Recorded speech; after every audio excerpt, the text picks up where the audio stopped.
A fresh wave of protests has erupted across the United States against Immigration and Customs Enforcement, or the ICE agents. These protests have come on the heels of 2 killings and custodial deaths in the past few days alone. Growing scrutiny has also cornered the U.S. administration to rein in blanket powers of the agency.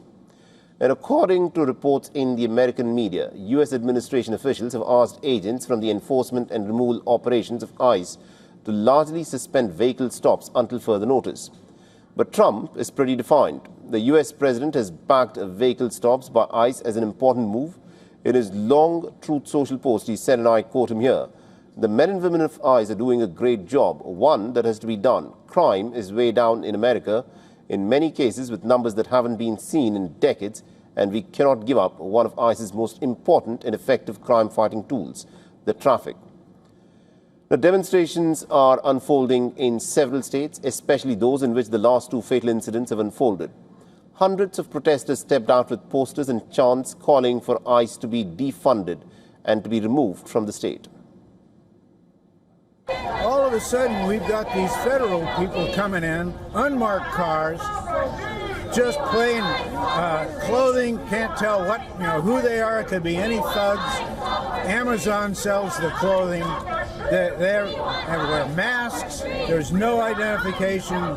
And then they start using force and gunning people down. This is ridiculous. I want ICE out of Maine, period, right away. That's something that we could do today. I want ICE to be defunded as well. I think the surge in funding was incorrect and they're using it poorly, and it's our taxpayer money. And then ultimately, I don't think that ICE should be an organization anymore. I think they've lost the trust of the people. Well, I mean, there's been senseless slaughter of innocent people. ICE is acting as judge, jury, and executioner, and they're not even allowing the proper judicial process to go through, and this is unacceptable.